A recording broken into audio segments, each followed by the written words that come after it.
여러분, 여기서 중요한 흐름이 있는 거 보이십니까?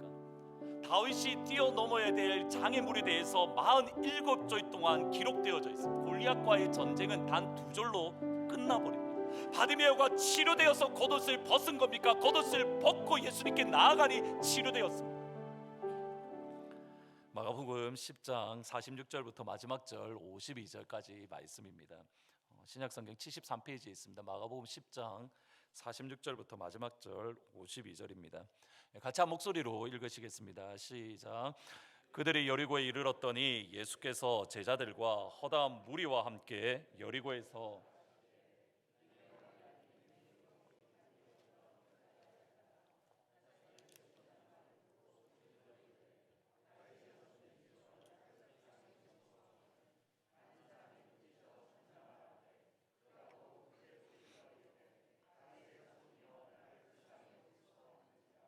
예수께서 머물러 서서 그를 부르라 하시니 그들이 그 맹인을 부르며 이르되 안심하고 일어나라, 그가 너를 부르신다 하매 맹인이 겉옷을 내버리고 뛰어 일어나 예수께 나아오거늘 예수께서 말씀하여 이르시되 내게 무엇을 하여 주기를 원하느냐? 맹인이 이르되 선생님이여 보기를 원하나이다. 예수께서 이르시되 가라, 내 믿음이 너를 구원하였느니라 하시니 그가 곧 보게 되어 예수를 길에서 따르니라. 아멘.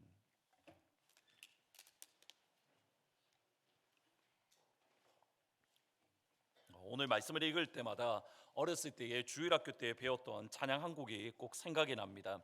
예수님이 말씀하시니 물이 변하여 포도주 됐네. 예수님이 말씀하시니 물이 변하여 포도주 됐네. 2절에 보면 이렇게 말씀합니다. 예수님이 말씀하시니 바디메오가 눈을 떴다네. 예수님이 말씀하시니 바디메오가 눈을 떴다네. 예수님 예수님 나에게도 말씀하셔서 새롭게 변화시켜 주소서. 이 찬양이 늘 기억나고 오늘 사실은 율동까지 하려고 유튜브를 보았다가 그까지 하면 여러분 시험 들까 봐 참고 있습니다. 은혜의 보좌 앞으로 담대하게 나온 사랑하는 주의 성도님 여러분들에게 예수님이 말씀하시니 물이 변하여 포도주 되는 역사가 이 시간 여러분 가운데 임하기를 주의 이름으로 축원합니다. 예수님이 말씀하시니 눈을 뜨게 되고 밝히 보는 은혜가 사랑하는 주의 백성들 가운데 임하기를 주의 이름으로 축원합니다. 즉시 사울의 눈에서 비늘 같은 것이 벗겨져 다시 보게 된지라 일어나 세례를 받고 음식을 먹으며 강건하여 지니라. 아나니아가 바울을 향하여 예수께서 나를 보내어 너를 보게 하신다. 예수께서 나를 보내어 너로 하여금 성령으로 충만하게 하신다. 바울을 향하여 하나님의 말씀이 선포되어질 때에 사울의 눈에 있는 비늘 같은 것이 벗겨졌습니다. 그리고 사울의 눈이 다시 보게 되었습니다. 사울의 시력을 정확하게 보시면 다시 받았습니다. Receive sight. 그의 시력을 다시 받았습니다. 그리고 일어나서 음식을 먹었고 강건하여 졌습니다. 언제입니까? 하나님의 사람 아나니아가 예수께서 나를 보내어 너를 보게 하신다. 살아계신 하나님의 말씀, 역사하는 아버지의 말씀이 바울의 심령과 바울의 영혼에 선포되어지는 그 순간입니다. 다시 한번 들어보셔야 됩니다. 하나님께서 보내신 아나니아가 예수께서 나로 보내서 너로 하여금 다시 보게 하신다는 살아계신 하나님의 말씀, 역사하는 아버지의 말씀이 바울의 심령과 바울의 영혼에 선포되어질 때에 즉시 보게 된지라. 하나님께서 저에게 주신, 예수님께서 저에게 주신 그 예수의 이름 안에서 저도 여러분과 여러분의 심령과 여러분의 영혼을 향하여 살아계신 하나님의 말씀을 믿음 안에서 선포합니다. 예수님이 말씀하시니 바디메오가 눈을 떴습니다. 아멘. 예수께서 나를 보내어 다시 보게 하시고 예수께서 나를 보내어 성령으로 충만하게 하십니다. 아멘. 다시 한 번 더 이번에는 여러분의 영혼을 향하여 여러분 고백하시면 좋겠습니다. 예수님이 말씀하시니 나의 눈이 떴습니다. 다시 한번 우리 나의 영혼을 향하여 다시 한번 같이 선포하면 좋겠습니다. 시작. 예수님이 말씀하시니 나의 눈이 떴습니다. 아멘. 여러분, 여러분의 영혼을 향하여 끊임없이 하나님의 말씀을 선포하셔야 됩니다. 이것이 영적인 믿음의 놀라운 원리 중에 하나입니다. 시편 42편에 보시면 시편 기자가 이렇게 말합니다. 사람들이 어찌하여 나를 조롱합니까? 내 하나님이 어디 있느냐? 사람들이 나를 조롱합니다. 그때의 시편 기자가 하는 말이 이겁니다. 내 영혼아, 내가 어찌하여 내 속에서 낙담하는가? 너는 너의 하나님을 바라보라. 자기의 영혼을 향하여 끊임없이 하나님의 말씀을 선포하니 맨 마지막에 이르러서 어떠한 역사가 일어납니까? 나는 나의 하나님으로 말미암아 찬양하며 영광 돌리며 주의 이름을 높이겠습니다. 여러분, 신앙생활에 승리하는 방법 중에 하나가 뭐냐면 여러분의 영혼을 향하여 하나님의 말씀을 믿음 안에서 선포하는 겁니다. 내 영혼아, 내 안에서 어찌하여 낙담하는가? 하나님을 바라보라. 그러면 하나님을 바라보는 역사가 일어날 줄 믿습니다. 무엇 때문입니까?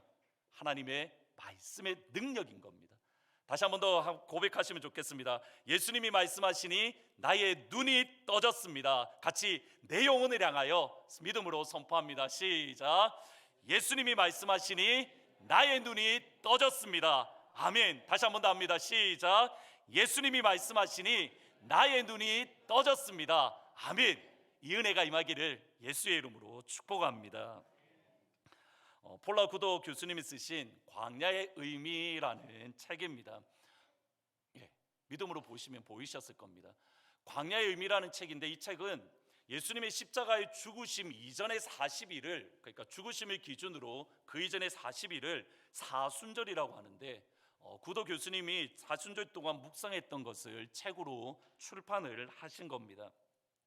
흥미로운 것은 사순절 묵상을 하는 가운데에 광야의 시험 그리고 제자들의 부르심에 대한 말씀을 묵상을 하셨는데 저희들이 사순절이 지났지만 지금 언제라도 저희들이 말씀을 읽으면 많은 영적인 유익을 얻을 수 있을 겁니다. 근데 그 가운데에 신약학 교수님인데 마가복음에 묘사된 제자들을 설명하는 부분이 흥미로운 부분이 있습니다. 이렇게 말씀을 합니다. 마가가 첫 번째 제자들의 실패와 연약함을 드러내는 목적은 우리로 하여금 그들보다 낫다고 느끼게 하려는 데 있지 않습니다.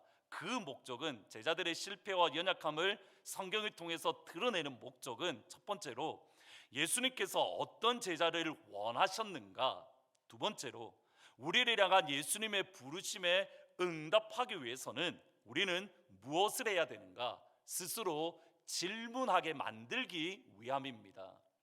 여러분, 마가복음을 다시 한번 읽어보시면 특별히 예수님의 제자들의 실패, 실수 또는 연약함이 대단히 강조되어져 있는 것을 보게 됩니다.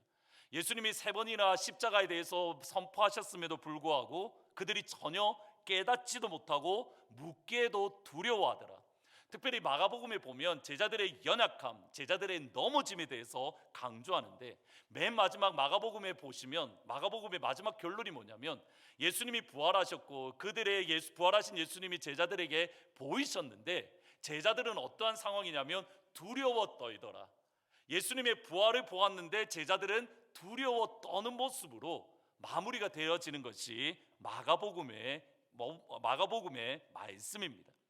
구도 교수님에 의하면 제자들의 실패, 제자들의 실수, 제자들의 연약함, 이것이 끊임없이 강조되어지는 것은 예수님이 원하시는 제자는 이러한 모습이야, 예수님이 원하시는 제자의 반응은 이런 것이야, 이것을 저희들로 하여금 스스로 우리에게 질문하기 위함입니다.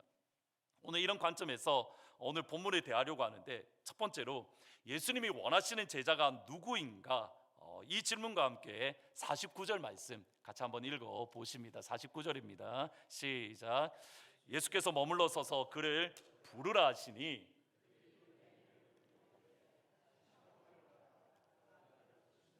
아멘. 여러분, 예수님이 원하시는 제자가 누구이신가 여러분 보이십니까? 이렇게 말합니다. 예수께서 머물러 서서 그를 부르라 하시니, 영어 성경에 보면 Jesus stopped and said call him. Jesus stopped. 예수님이 원하시는 제자의 첫 번째 모습은 뭐냐면 예수님의 발걸음을 멈추게 하는 제자입니다.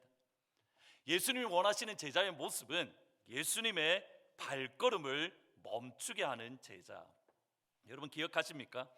예수님이 예루살렘에 올라가시는 것은 그냥 여행 가듯이, 그냥 소풍 가듯이 그렇게 올라간 것이 아닙니다. 예루살렘으로 올라가겠다라는 굳은 결심으로 지금 예루살렘에 올라가고 계십니다. 누가복음 9장 51절에 보면 예수께서 승천하실 기약, 곧 십자가에서 죽으실 기약이 다 되었을 때에 예루살렘을 향하여 올라가기로 굳게 결심했다. 헬라어로 보면 예수님의 얼굴이 예루살렘을 향하여 고정되었다. 여러분 이 말씀을 그냥 보시면 안 됩니다. 하나님의 아들이신 예수님이 예루살렘이 어떻게 되어 있냐면 딱 고정되어져 있습니다. 곁눈질하지 않고 예수님의 시선이 오직 예루살렘에만 고정되어져 있는 겁니다. 하나님이신 예수님이 지금 어떻게 하고 계십니까? 굳은 결심을 하고 계십니다. 예수님이 지금 이 시간을 위하여 오셨습니다. 예수님의 모든 관심, 예수님의 모든 에너지가 지금 어디에만 초점 맞춰져 있는 겁니까? 예루살렘의 십자가에만 초점이 맞춰져 있습니다. 다른 데에 보지 않겠다라고 굳은 결심을 한 겁니다. 다른 데 곁눈질 않고 내가 이제부터는 십자가만 향하여 달려가겠다. 지금 그러한 예수님인데 그 예수님의 발걸음을 바디메오가 멈추게 만든 겁니다. 예수님이 원하시는 제자, 예수님의 발걸음을 멈추게 하는 제자. 여러분 이런 관점에서 마가복음을 다시 읽어보시면 예수님의 발걸음을 멈추었던 제자들이 많은 것을 보게 됩니다. 그 중에 한 명이 회당장 야이로의 딸이 죽음의 위기, 지금 위급한 가운데에 있습니다. 예수님이 뛰어가셔야 됩니다. 지금 곧 언제 죽을지 모르니 빨리 가서 그에게 안수해야 되는 상황. 지금 그게 예수님의 모습입니다. 그런데 그 정도로 위급한 순간에 예수님의 발걸음을 멈추게 했던 여인이 있습니다. 예수께서 그 능력이 자기에게서 나간 줄 아시고 무리 가운데 이번에는 어떻게 하셨습니까? 턴어라운드. 예수님께서 돌이키셨으며 말씀하시되 누가 내 옷을 손을 대었는가. 여러분 이 여인은 가시는 예수님의 발걸음을 멈춘 정도가 아니라 예수님으로 하여금 돌아서게 만들었습니다. 예수님이 가는 길을 멈추게 만든 것이 아니라 예수님으로 하여금 돌아보게 가는 길을 반대로 가게끔 만들었습니다. 굳은 결심으로 가시던 길을 멈추게 했습니다. 예수님이 가는 길에서 돌이키게 만들었습니다. 그때 이런 일이 일어나는 겁니다. 이에 그의 혈루의 근원이 곧 마름에 병이 몸에서 나은 줄을 깨달으니라. 예수께서 이르시되 가라 내 믿음이 너를 구원하였느니라 하시니 그가 즉시로 보게 되어 예수를 길에서 따르니라. 진심으로 축복합니다. 예수님의 발걸음을 멈추게 하는 예수님의 마음에 있는 그 제자가 여러분이 되시기를 주의 이름으로 축원합니다. 바로 그 길에서 예수님으로 하여금 돌아서게 만드는 제자. 예수님이 길에 가고 있는데 우리 때문에 돌아서서 우리를 바라보게 만드는 예수님의 길을 돌아서게 만드는 그 한 제자가 여러분이 되시기를 진심으로 축복합니다. 그러면 근원까지 치료됩니다. 그러면 뿌리까지 회복됩니다.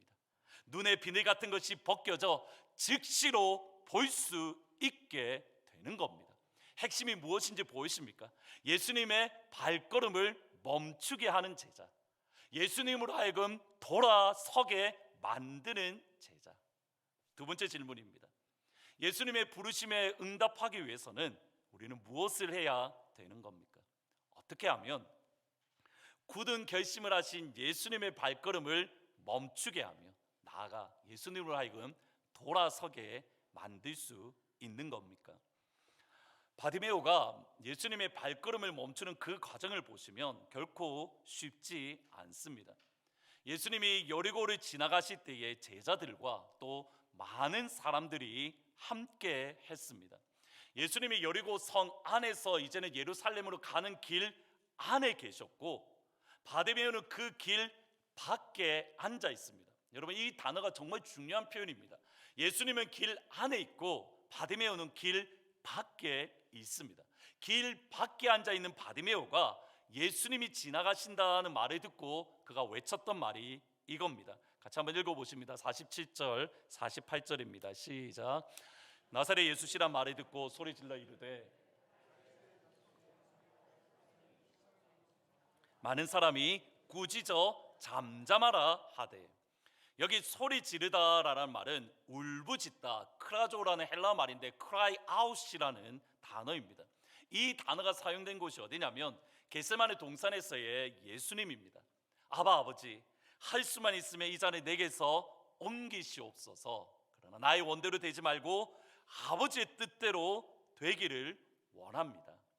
겟세마네 동산의 예수님의 이 기도를 성경은 뭐라고 이야기하냐면 크라조, cry out이라고 말을 합니다. 땀이 핏방울이 될 정도로 간절한 마음으로 하나님 앞에 나아가 모든 에너지를 쏟아붓는 기도. 겟세마네 동산의 예수님의 그 마음, 겟세마네 동산의 예수님의 그 심정으로 지금 바디메오가 뭐 하고 있다는 겁니까? 예수님께 울부짖고 있다. cry out, 크라조, 예수님 앞에 울부짖고 있습니다. 여기에 두 가지 장애물이 있습니다. 첫 번째는 예수님 주위에 있던 사람들 또는 많은 사람들, 예수님 주위에 있던 제자들입니다. 다시 48절에 보면 많은 사람들이 꾸짖어 잠잠하라. 마가복음에 보면 많은 사람이 꾸짖었다라고 되어져 있는데 누가복음에 보면 앞서 가는 사람들, 누가복음 18장 39절에 보면 앞에 서서 가는 사람들이라고 되어져 있습니다. 그러니까 인도하다, 이게 프로하고라는 헬라 단어인데 이 말이 lead라는 말로 NIV 성경에 보면 those who led the way, those who led the way. 물리적으로 단순히 예수님 앞에 가는 사람, 뭐 그런 의미도 분명히 있습니다. 그런데 성경에 보면 특별히 누가복음과 사도행전에 보면 기독교를 뭐라고 이야기하냐면 the way라고 말합니다. 그 길.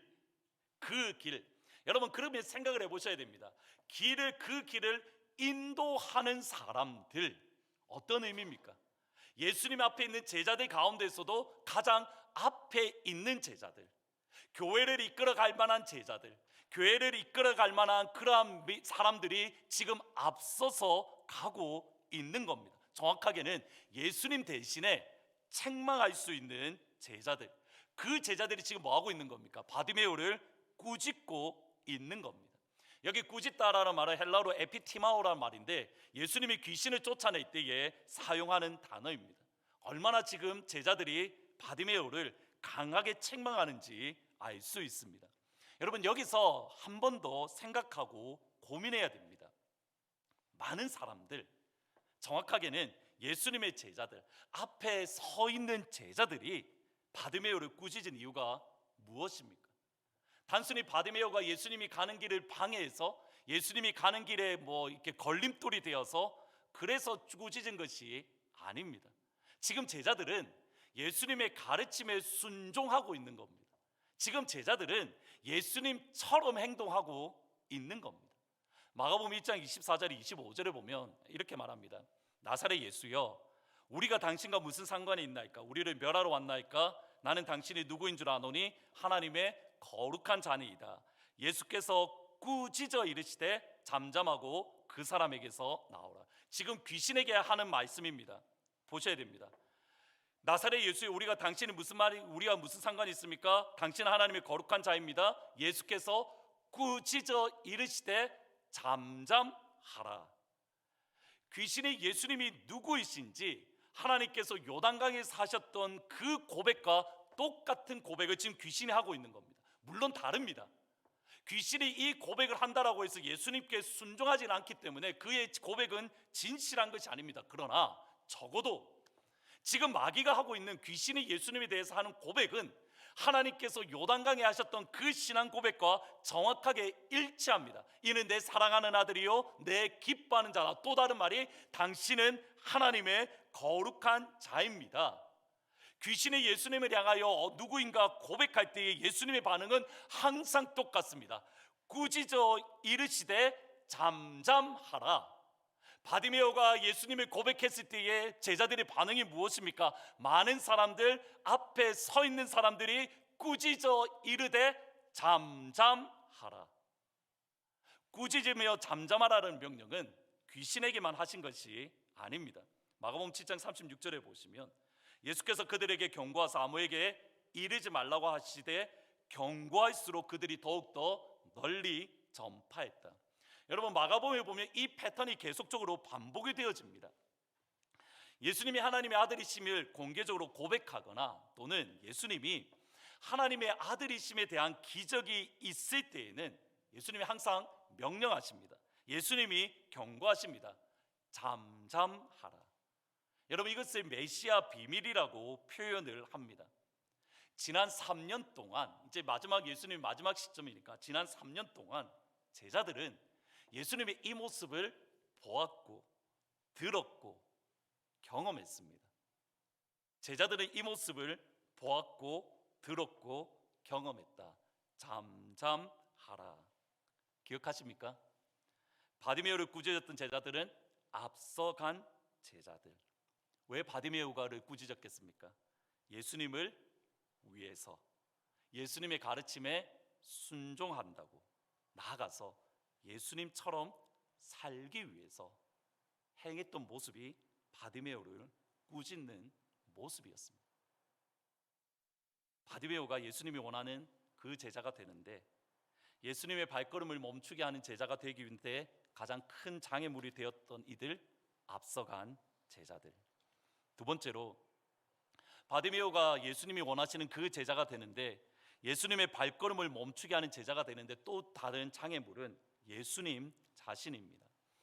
겟세마네 동산에서 겪어야 되는 그 아픔의 마음, 그 고통의 마음으로 울부짖고 있고 외치고 아파하는 바디메오를 바라보셨으면, 보셨고 들으셨는데 모른 척 그냥 지나가고 계십니다. 예수님 분명히 들으셨습니다. 보셨습니다. 나의 작은 신음에도 응답하시는 살아계신 하나님, 저와 여러분이 믿고 있는 우리 주 예수 그리스도이십니다. 바디메오의 그 아픔을 들었습니다. 바디메오의 겟세마네 동산에서의 그 울부짖음을 들으셨습니다. 그리고 그냥 지나가십니다. 못 본 척, 못 들은 척, 아닌 척 그냥 지나가고 계신 겁니다. 지금 보시는 책은 월터 브루그만 교수님이 쓰신 다윗의 진실이라는 책입니다. 이스라엘의 신앙 고백으로서 다윗의 삶을 다시 한번 정리한 새롭게 해석한 좋은 책입니다. 이 책을 읽는 가운데에 한 부분에 이르러서 맞다, 이거였지라는 그러한 한 구절이 있습니다. 뭐냐면 다윗과 골리앗의 싸움입니다. 여러분, 다윗과 골리앗의 싸움에서 여러분 기억하는 것은 딱 하나입니다. 다윗이 물맷돌로 돌 하나 던져서 골리앗을 넘어뜨리는 것. 다윗과 골리앗의 싸움, 그것에 우리는 관심이 있습니다. 이건 세상 사람들 역시 마찬가지입니다. 말콤 그레드웰이라는 사람이 다윗과 골리앗이라는 책을 썼는데 소제목이 뭐냐면 강자를 이기는 약자의 기술. 힘은 없고 연약하고 보잘것없지만 누가 봐도 질 것 같은데 어떻게 하면 강자를 이길 수 있을까? 어떻게 하면 능력 많은 사람을 이길까? 여러분, 우리는 그것에 환호합니다. 그런데 브루그만 교수님은 어떻게 하냐면 다윗과 골리앗의 싸움, 그것보다도 골리앗과 다윗이 싸우기까지에 있는 그 과정들에 더 관심을 가지는 겁니다.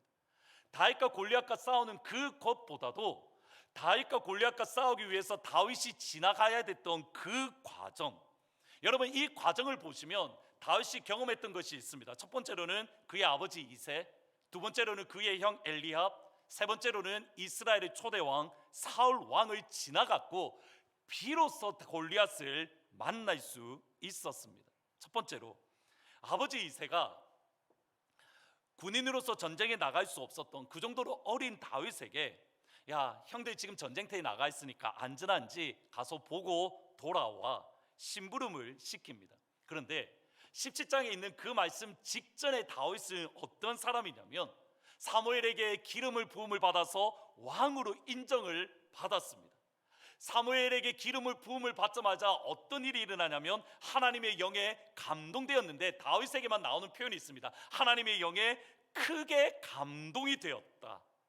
하나님의 영에 크게 감동된 다윗은 찬양으로서 악귀, 귀신, 사울 왕에게 있는 악귀와 귀신을 쫓아내는 하나님 나라의 사역을 감당하고 있습니다. 여러분 이 세 가지를 보셔야 됩니다.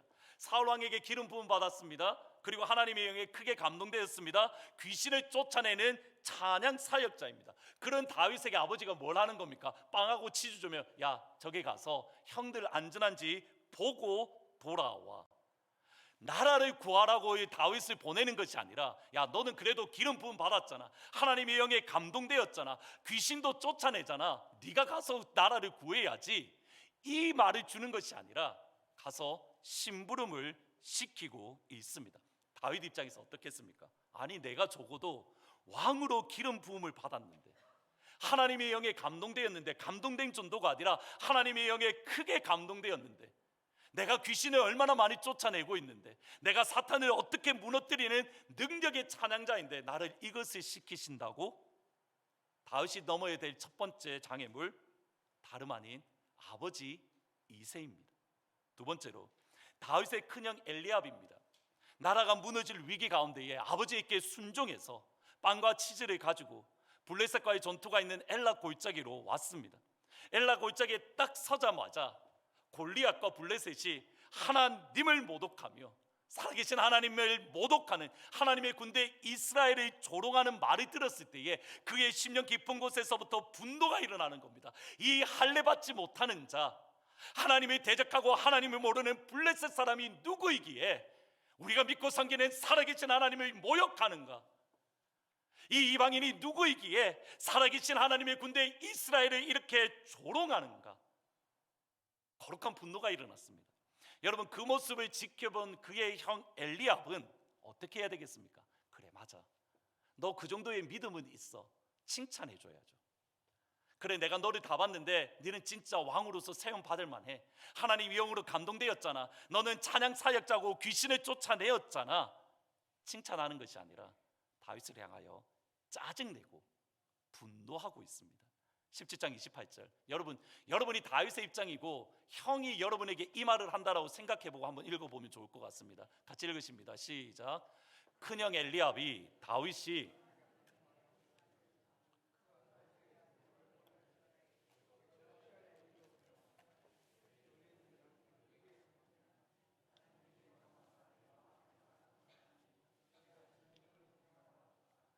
다윗이 한 전부는 무엇입니까? 아버지에게 심부름한 것, 그것이 전부입니다.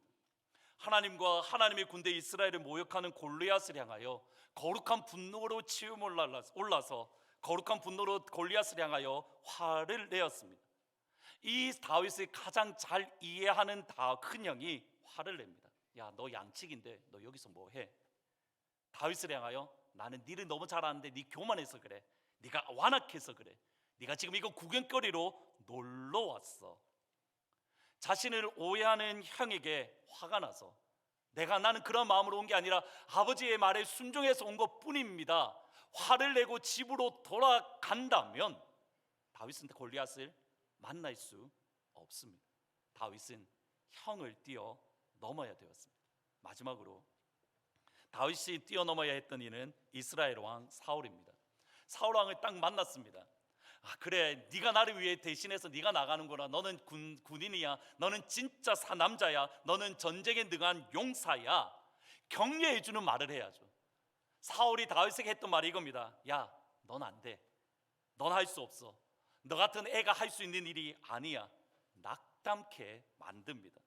사울이 다윗에게 이르되 내가 가서 저 블레셋 사람과 싸울 수 없으리니 너는 소년이요 그는 어려서부터 용사임이라. 아버지 이새, 큰형 엘리압, 이스라엘 왕 사울, 이 모든 장애물들을 뛰어넘었을 때에 비로소 다윗은 골리앗과 싸울 수 있었습니다. 여러분 여기서 중요한 흐름이 있는 거 보이십니까? 모두 다 읽지는 않았지만 여러분 집에 가서 사무엘상 17장을 한번 읽어보시면 맨 처음에 나오는 게 누구냐면 사실은 골리앗에 대한 묘사가 나옵니다. 골리앗이 키가 크고 칼도 크고 힘도 장대하다. 골리앗을 설명하는 구절이 4절입니다.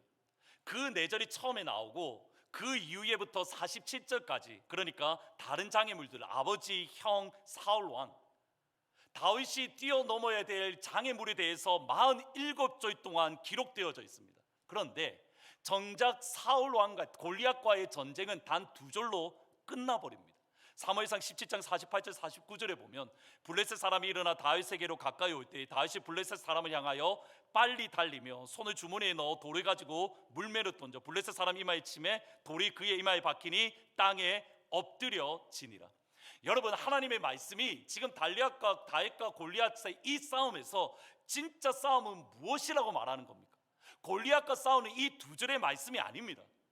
다윗이 진짜 싸워야 될 것은 1절부터 47절까지가 다윗이 진짜 싸워야 되고 다윗이 반드시 승리해야 될 다윗의 전쟁이고 다윗의 전투입니다. 무슨 말인지 아시겠습니까? 골리앗과는 그냥 나가서 싸우면 되는 겁니다. 그냥 골리앗과는 싸우면 승리하게 되어져 있습니다. 다윗이 진짜 싸워야 될 거 1절부터 47절까지 보이십니까? 바디메오의 진짜 믿음의 치열함은 예수님의 발걸음을 멈추게 했던 그 과정입니다. 그게 진짜 믿음의 치열함이고 그의 눈이 치료되고 회복된 것은 그냥 일순간에 일어나는 일입니다. 골리앗과 싸우기 위해서 다윗이 넘어야 했던 장애물, 골리앗의 강함, 아버지의 무시, 형의 조롱, 그리고 사울의 낭만케 하는 말, 이것이 진짜 전쟁이고 이것이 진짜 싸움이고 승패는 여기에서 갈라지는 겁니다. 골리앗과의 싸움 나가면 이깁니다. 바디메오 그의 눈을 예수님의 발걸음만 돌이키게 하면 눈은 치료되는 겁니다. 눈이 치료되나 치료되지 않나 문제는 그게 아니라는 겁니다. 예수님의 발걸음을 멈추면 되는 겁니다. 예수님의 발걸음을 멈추게 하는 과정, 그것이 진짜 전쟁터이고 그것이 진짜 믿음의 시험대입니다. 마지막 결론입니다. 예수님의 발걸음을 멈추기까지 바디메오가 뛰어넘어야 했던 장애물, 골리앗과 싸우기 위해서 다윗이 반드시 이겨야만 했던 1절부터 47절까지의 과정들, 여러분, 이것을 이기기 위해서 우리가 붙들고 흔들리면 안 되는 중요한 진리가 있습니다. 예수님에 대한 분명한 믿음의 고백입니다. 마가복음 10장 47절 말씀을 읽으실 때에 예수님에 향한 두 가지 음성이 동시에 있습니다. 어떤 음성인가 여러분 생각하시면서 읽으면 좋을 것 같습니다. 마가복음 10장 47절 같이 읽어보십니다. 시작. 나사렛 예수시란 말을 듣고, 다시 한번 읽어보십니다. 시작. 나사렛 예수시란 말을 듣고 소리질러 이르되 다윗의 자손 예수여 나를 불쌍히 여기소서. 여러분 보셔야 됩니다. 길가 밖에 있던 바디메오가 들었던 말이 뭡니까? 나사렛 예수라는 단어입니다. 나사렛 예수. 여러분, 나사렛 예수라는 말은 어떤 말입니까? 좋은 말입니까? 믿음의 고백입니까? 나쁜 말이 아닙니다. 나쁜 말입니다. 조롱하는 말입니다. 나다나엘이 무슨 말을 했는지 기억하십니까? 나사렛에서 무슨 선한 것이 날 수 있는가? 지금 나사렛 예수라고는 이 말은 나사렛에서는 하나님의 사람, 하나님의 선지자가 날 수 없다고 모든 사람들이 생각하고 있는 겁니다. 비록 많은 사람들이 예수님과 함께 예루살렘으로 올라가고 있을지라도 그들의 심령 깊은 곳에는 믿음 없음이 뿌리 내리고 있는 겁니다. 예수님과 함께 걸어가고 있는데 그들의 심령 깊은 곳에는 그들의 마을은 이겁니다. 나사렛에서 무슨 선한 것이 날 수 있는가? 나사렛에서는 선지자가 날 수 없다. 나사렛에서는 하나님의 아들이 나올 수 없다. 그게 나사로가 바디메오가 들었던 말입니다. 바디메오는 뭐라고 고백합니까? 다윗의 자손 예수여 나를 불쌍히 여기소서. 다른 사람들이 예수님이 뭐라고 하든지 상관없이 이 예수는 다윗의 자손 예수이기에 이 예수에게만 나의 소망이 있고 이 예수에게만 나의 능력이 있고 이 예수를 붙들면 나의 눈이 회복될 줄 믿습니다. 그 신앙 고백입니다. 세상 사람들이 뭐라든지 상관없이 예수 너네들 믿어봤자 뭐 한다고 아무 쓸데없어. 세상 사람들이 뭐라든 상관없이 예수의 소망이 있고 예수에게 생명이 있고 예수에게 능력이 있고 예수만이 나를 치료할 수 있습니다. 바디메오의 고백이 진실한 이유는 여기에 있습니다. 마가복음 10장 50절 맹인이 겉옷을 내어버리고 뛰며 일어나 예수께 나오거든. 겉옷을 버렸다라고 되어져 있습니다. 여러분, 율법에 보면 겉옷은 이렇게 가난한 사람들이 이렇게 옷을 맡기고 돈을 빌립니다. 근데 율법에 의하면 돈을 못 갚아도 밤이 되면 이 겉옷을 그 사람에게 돌려주어야 됩니다. 왜냐하면 이 겉옷은 그의 전부이기 때문입니다. 겉옷은 옷이 아니라 그에게 이불이고 그에게 텐트이고, 이 겉옷이 없으면 그는 밤에 얼어서 죽습니다. 지금 바디메오가 어떻게 하는 겁니까? 다윗의 자손 예수의 나를 불쌍히 여기소서, 이 말은 세상 사람들의 말에 귀를 기울이지 않고 예수님 당신이 나의 겉옷보다 더 소중합니다라고 믿음으로 나아가는 것. 여러분, 여기서 마지막으로 여러분 생각해야 될 게 있습니다. 바디메오가 치료되어서 겉옷을 벗은 겁니까? 겉옷을 벗고 예수님께 나아가니 치료되었습니까? 벗고 나아가니. 우리는 거꾸로 하고 있습니다. 예수님이 나를 치료해 주시면 겉옷 벗겠다입니다. 성경은 거꾸로 이야기합니다. 겉옷 벗고 예수께 나가면 예수님이 치료해 주신다. 여러분의 신앙과 여러분의 믿음은 어떤 모습입니까? 가능성이 없어도 보이지 않아도. 이것이 예수님의 발걸음을 멈추게 하는 그 한 제자입니다.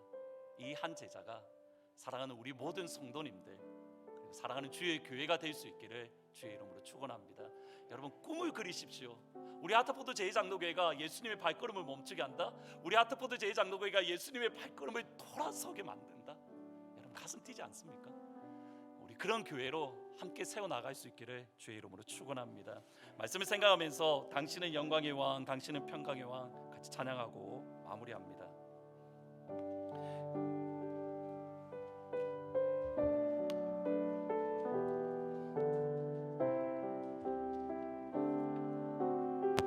당신은 영광의 왕, 당신은 영광의 왕, 당신은 평강의 왕,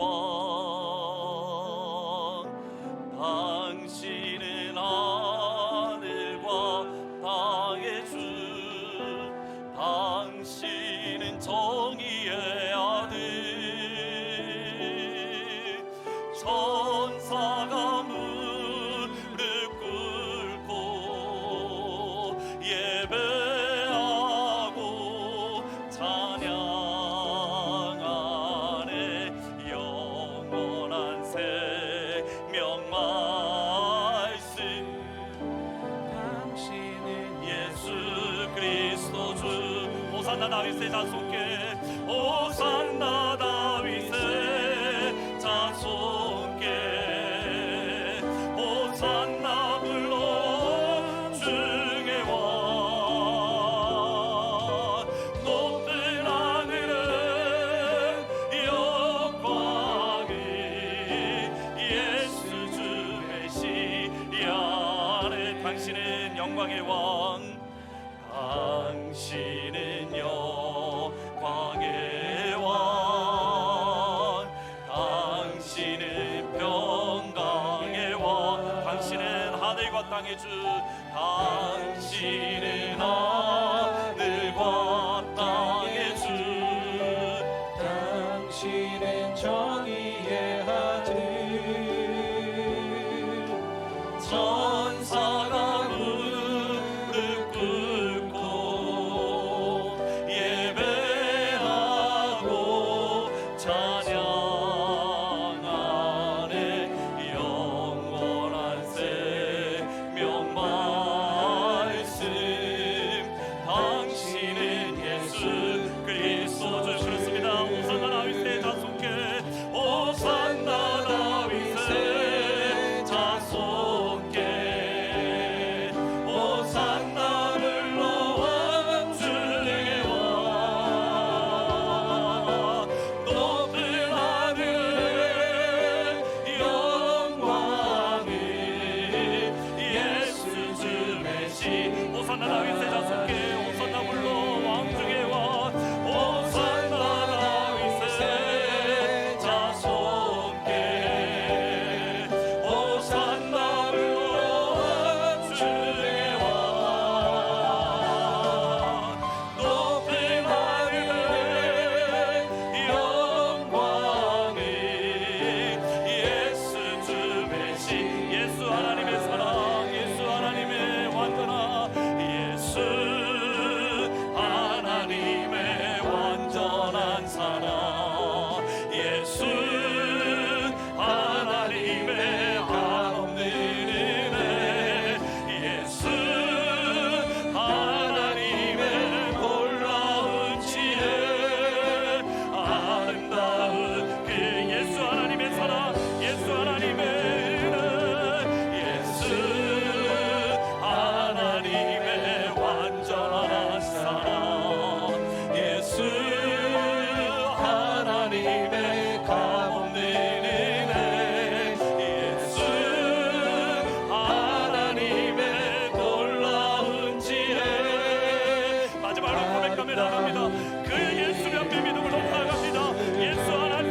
아름다운 그 이름 예수. 기도하실 때에 여러분의 가슴에 손을 얹고 또 기도하셔도 되고, 또는 여러분 아픈 부위가 있다면 아픈 부위에 손을 얹고 기도하셔도 되고, 바드미오의 심정처럼 우리 같이 고백하면 좋겠습니다. 다윗의 자손 예수의 나를 불쌍히 여겨 주십시오. 세상 사람들 뭘 하든지 상관없이 내가 믿는 예수, 내가 고백하는 예수, 십자가의 예수는 나를 구원할 수 있고, 나를 새롭게 할 수 있고, 나를 변화시킬 수 있고, 나를 회복케 하는 은혜가 있는데, 그 예수님을 향하여 다윗의 자손 예수여 나를 불쌍히 여기소서. 더 큰 소리로 다윗의 자손 예수여 나를 불쌍히 여기소서. 예수님의 발걸음을 멈추게 하는 그 제자, 그 한 교회가 우리 교회가 되기를 원합니다. 여러분이 가지고 있는 기도 제목과 더불어서 여러분이 그 제자가 되기를 원합니다라고 같이 한 목소리로 기도하며 나갑니다. 기도합니다. 주여,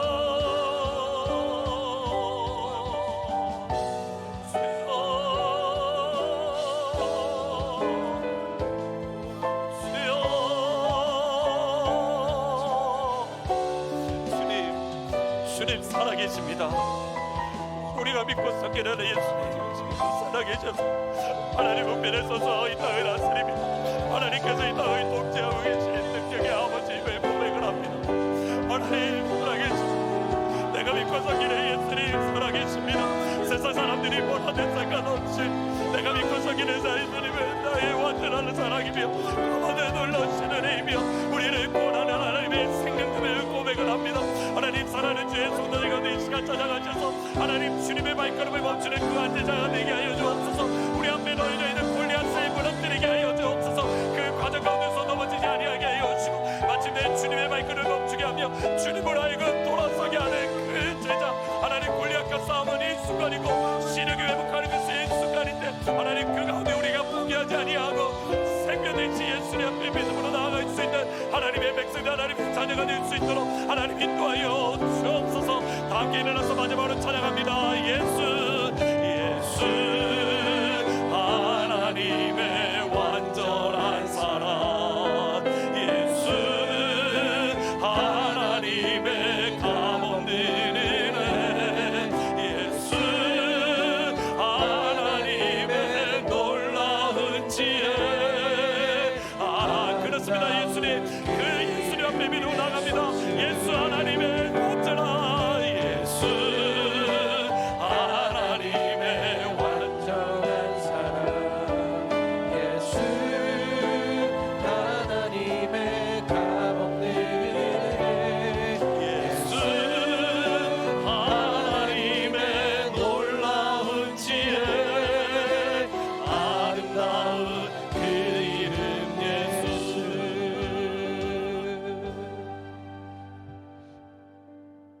우리가 믿고 있는 하나님 살아계십니다. 우리가 믿고 있는 예수님 여전히 살아계십니다. 세상 사람들 뭐라 하든지 상관없이 그 예수님 앞에 날마다 믿음으로 나가게 하시고, 당신은 다윗의 자손 예수여 나를 긍휼히 여겨 주십시오라고 날마다 하나님 앞에 나아갈 때에 아버지의 발걸음을 멈추게 하고 예수님으로 하여금 돌아서게 하는 그 한 제자가 될 수 있도록 하나님 인도하여 주옵소서. 우리의 마음 가운데 의심이 싹 듭니다. 정말 예수님이 치료해 줄 수 있을까? 정말 예수님이 이것을 회복해 할 수 있을까? 골리앗을 이기게 할 수 있을까? 하나님 그 과정 가운데 우리가 넘어지지 않게 하여 주시고 골리앗과 싸우는 자리에 서게 하여 주시며 예수님이 돌아서는 그 자리에 서매 눈이 치료받는 역사가 일어나게 하시고 골리앗이 무너뜨리는 역사가 일어날 수 있도록 하나님 사랑하는 주의 백성들을 주의 마음에 있는 그 한 제자로 삼아 주시옵소서. 그런 주님의 교회 참 갈수록 진리의 말씀을 무너뜨리고 진리의 말씀과 타협하는 시대 가운데 살아가는 이때에 다른 교회에 어떠하든지 상관없이 하트포드 제2장도 교회만큼은 하나님이 주셨던 성경 66권의 말씀을 어떠한 가운데에서도 진리로 붙들고 이 진리로 살아갈 수 있는 하나님의 교회가 될 수 있도록, 주의 말씀 위에 서는 교회가 될 수 있도록 주님 인도하여 주옵소서. 주 예수 그리스도의 은혜와 하나님 아버지의 사랑과 성령님의 교통하심이 우리가 믿는 예수님 살아계시기에 그 주님 앞에 믿음으로 나아가는, 그래서 마침내 주님의 발걸음을 멈추게 하는 그 제자가 되기를 원하는 주의 성도들과 주의 교회와 이 땅에 흩어져 있는 주의 백성들 위해 지금부터 영원토록 항상 함께 있을지어다.